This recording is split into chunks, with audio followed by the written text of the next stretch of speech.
जय श्री राम। कल के श्लोकों में हमने सुना था कि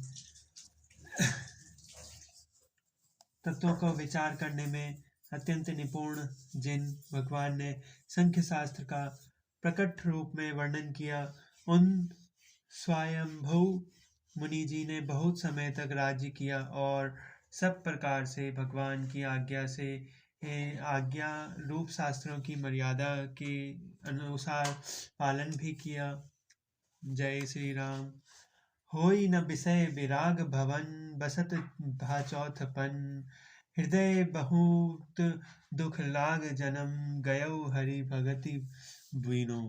घर में रहते बुढ़ापा आ गया, परंतु विषयों से वैराग्य नहीं होता। इस बात को सोचकर उनके मन में बड़ा दुख हुआ कि श्री हरि की भक्ति बिना जन्म यों ही चला गया। बरबस राज सुतहि तब दीना, नारी समेत गावन बन कीना, तीरथ बर ने मसी विख्याता, अति पुनीत साधक सिद्ध दाता। तब मुनि जी ने अपने पुत्र को जबरदस्ती राज्य देकर स्वयं स्त्री सहित वन को गमन किया। अत्यंत पवित्र और साधकों को सिद्धि देने वाले तीर्थों में श्रेष्ठ नेमी सारण्य प्रसिद्ध है। बस ही तथा तहाँ मुनि सिद्ध समाजा, तहाँ है हरिषि चले मनुराजा, पंथ जात सो ही मति धीरा, ज्ञान भगति जानू धर शरीरा।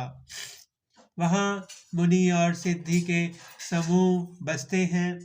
राजा मनु हृदय में हर्षित होकर वहीं चले। वे धीर बुद्धि वाले राजा रानी मार्ग में जाते हुए ऐसे सुशोभित हो रहे थे मानो ज्ञान और भक्ति की ही शरीर धारण किए जा रहे हों। पहुँचे जाय धेनु मति तीरा, हरसी नाहने निर्मल नीरा, आय मिलन सिद्धि मुनि ज्ञानी, धर्म धुरंधर नृपऋषि जानी। चलते चलते वे गोमती नदी के किनारे पहुँचे। हर्षित होकर उन्हें निर्मल जल में स्नान किया। उनको धर्म धुरंधर राजश्री ऋषि जानकर सिद्ध और ज्ञानी मुनि उनसे मिलने को आ गए।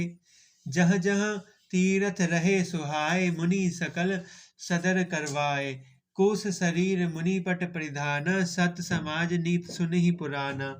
जहाँ जहाँ सुंदर तीर्थ थे, मुनियों ने आदर पूर्वक सभी तीर्थ उनको करा दिए।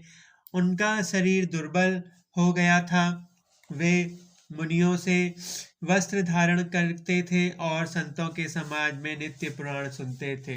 12 अक्षर मंत्र पुनि जपहि, सहित अनुरागा, वासुदेव पद पंकरहु, दंपति मन अति लागा।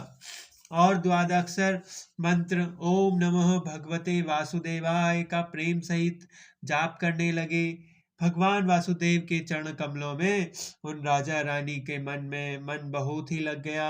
करही आहार सांक फल कंदा, सुमरहि ब्रह्म सचिदानंद, पुनि हरि हेतु करण तप लागे, बारी आधार मूल फल त्यागे। वे साग फल और कंद का आहार करते थे और सचिदानंद ब्रह्म का स्मरण करते थे। फिर वे श्री हरि के लिए तप करने लगे और मूल फल को त्याग करके केवल जल के आधार पर रहने लगे। उर अभिलाष निरंतर होई, देखई नयन परम प्रभु सोई, अगुण अखंड आनंद अनादि, जेहि चितहि परमार्थ वादी।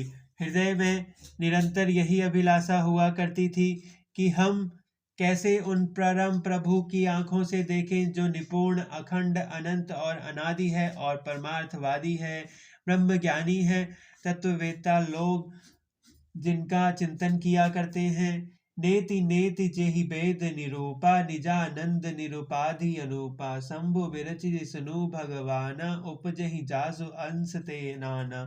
जिन्हें वेद नेति नेति यह भी नहीं कहकर निपुण करते हैं, जो आनंद स्वरूप हैं, अपराजित और अनुपम भी हैं, ऐसे एवं जिनके अंश के अनेकों से ब्रह्मा और विष्णु भगवान प्रकट होते हैं, ऐसे प्रभु सेवक बस अहि, भगत हेतु लीला तनु गहई। जो यह वचन सत्य श्रुति भाषा, तो हमार पूजी अभिलाषा।